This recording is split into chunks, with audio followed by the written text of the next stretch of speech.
Coucou, salut à toi et bienvenue sur ta chaîne.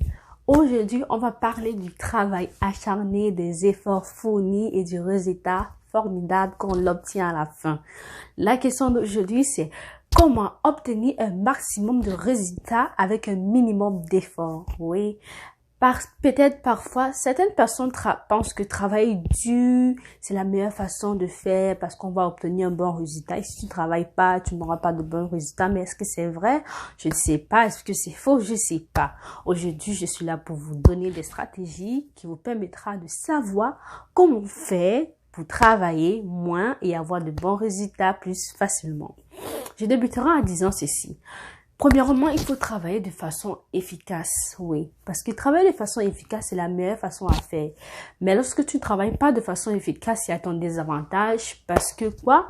Parce que tu laisses des distractions venir dans ta vie et te perturber. Parce que lorsque tu es concentré, que tu es en train de travailler d'une façon vraiment efficace, tu te permets à toi d'avancer rapidement et aussi d'obtenir un résultat vraiment méthodique et vraiment extraordinaire. Mais quand tu te permets de laisser une situation, un événement ou quelque chose venir te distraire, cela, ça te ralentit. Oui, ça te ralentit. Ça, tu laisses cette chose venir entrer, ça te ralentit. Et tu es d'accord avec moi que quitter d'un état concentré à un état distrait, c'est très difficile. C'est facile de quitter de là, mais revenir dans l'état initial, c'est difficile. Donc, il faut faire un choix. Il faut faire un choix.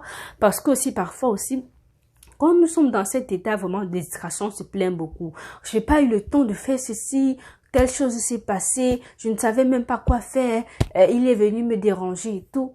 Il ne faut pas accuser la personne. C'est toi qui as fait le choix de laisser ton activité ou de laisser ton travail pour regarder ce qu'il fait. Alors, cessons de procrastiner, s'il vous plaît. Cessons la procrastination. Oui, cessez la procrastination, cessez de nous plaindre, cessez comme, si tu te distrais par quelque chose, c'est correct la distraction, mais faites attention, parce que vous avez des choses à faire, vous avez des objectifs à atteindre, vous avez des buts à vous fixer, vous êtes en train de travailler, donc vous devez rester concentré, s'il vous plaît. Aussi, c'est pas de notre faute en général, c'est vrai, parce que c'est pas de notre faute, parce que à l'école, on nous a pas tout appris. On nous a pas appris comme beaucoup de choses, comme à l'école, on nous a appris des méthodes, mais on nous a pas appris vraiment la méthode vraiment principale, comment travailler moins pour avoir plus de résultats. À l'école, on nous dit toujours, travailler fort, il faut travailler dur. C'est vrai, c'est totalement vrai. Mais aussi, quand on entre dans le domaine du travail et dans la vie active, on voit, mais est-ce que c'est que monsieur tel ou madame tel disait c'est vrai? Parce que je vois mon collègue travaille pas beaucoup, mais ses résultats sont comme exceptionnels. Tu sais, chacun a sa méthode. Toi, peut-être ta méthode, c'est de travailler fort pour avoir un résultat vraiment extraordinaire, ce qui est une très bonne méthode. Et je t'encourage, si ça marche, de continuer, de toujours persévérer, de ne pas abandonner. Mais d'autres personnes, ils fournissent moins d'efforts et ils ont un résultat aussi exceptionnel, tout comme le tien. Est-ce que ça veut dire qu'ils ne sont pas compétents? Non. Est-ce que ça veut dire que tu es plus compétent que? Non. C'est juste que chacun a sa façon, chacun a sa manière, sa stratégie qu'il met en place pour pouvoir avoir un résultat vraiment très mélodieuse. Donc, par exemple ici, je vais prendre une situation ou un exemple vraiment à terre pour t'expliquer ceci. Disons, on a deux paysans, vous voyez, un paysan qui s'appelle Jean-Pierre et le deuxième qui s'appelle Jean-Michel. Jean-Pierre est un paysan qui travaille dur, il travaille avec ses mains pour décortiquer, retirer le blé, emballer dans les sacs, vraiment compter, classer tout, cueillir, arranger. Jean-Pierre travaille tellement fort pour son blé et à la fin de la journée, il est tanné, il a mal au dos, il est fatigué des couvertures et aussi il ne sait même pas parce que ses doigts le font tellement mal si demain il pourra continuer. De l'autre côté de la situation, on a Jean-Michel.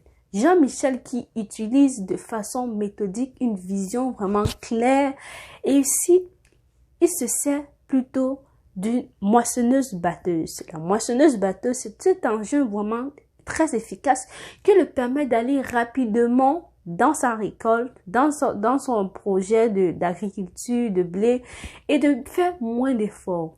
Donc, vous êtes convaincus avec moi, à la fin de la journée, les deux auront obtenu une quantité de productivité de blé, peut-être même la même quantité, mais aussi l'efficacité de Jean-Michel sera plus grande contrairement à celle de Jean-Pierre. Donc, c'est juste pour vous faire comprendre qu'il y a des méthodes dans la vie courante que vous pouvez utiliser et mettre en place pour vous permettre d'obtenir un produit fini, exceptionnel et faire moins d'efforts. C'est pour ça qu'il faut vraiment, premièrement, avoir une méthode de travail bien établie et simple. Utilisez des bonnes méthodes de travail, s'il vous plaît.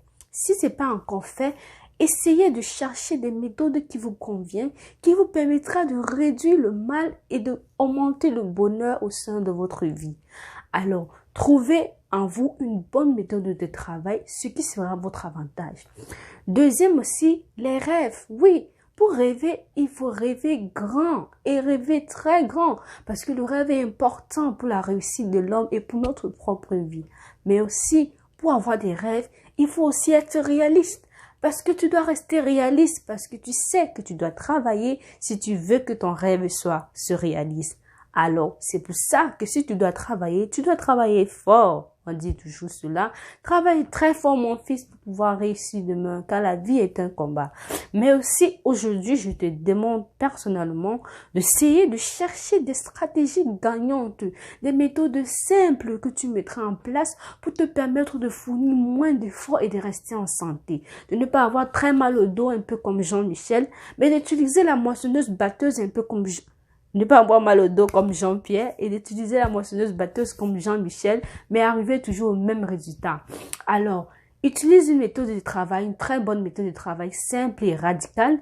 Aie de grands rêves et mets en place des méthodes simples qui te permettront de faire moins d'efforts. Sois aussi organisé. Oui, l'organisation, c'est même une clé vraiment importante pour réussir. Car si tu veux réussir, tu dois rester organisé. Oui, mon frère, oui, ma soeur. L'organisation, c'est l'une des clés principales du succès. Si tu sais ce que tu veux, si tu restes organisé, discipliné, tu réussiras toujours dans ta vie. Alors, reste organisé. Pour être organisé, il faut commencer simplement. Disons la journée. Tu dois avoir des routine de journée établie simple. Tu sais que tu te lèves le matin, tu fais ta prière, tu te laves, tu as ton petit déjeuner. Après, tu as telle activité, tes travaux sûrement que tu dois faire, et ainsi de suite. Mais si c'est déjà établi, c'est une bonne chose parce que tu iras juste d'évolution en évolution. Mais si c'est pas établi, tu vas te mettre à réfléchir, ce qui est bien de réfléchir, mais quand tu prends trop de temps, tu gagnes en temps. Alors, essaye cette méthode et dis-moi si ça fonctionne. La dernière aussi, c'est dominer les distractions. Oui, comme je t'ai dit, quand tu travailles et que quelque chose se passe, essaye de te prendre le temps de te poser la question. Est-ce que je dois aller regarder la mamite là, la personne qui est en train de crier là-bas, ou je dois m'asseoir et finir mon travail? Est-ce que je dois aller écouter mes amis de quoi ils parlent là-bas, ou je dois m'asseoir et finir le repas pour que mon époux rentre manger? Est-ce que je dois laisser mes enfants faire leurs travaux seuls juste pour aller voir ce que la voisine fait, ce qu'elle m'avait dit de venir chercher, ou je dois aider mes enfants à réussir parce que moi, je suis une source de réussite pour mes enfants. Alors, chers parents, chers amis, chers frères et sœurs, prenons des décisions radicales pour notre bien-être. Essayons de chasser les distractions vraiment.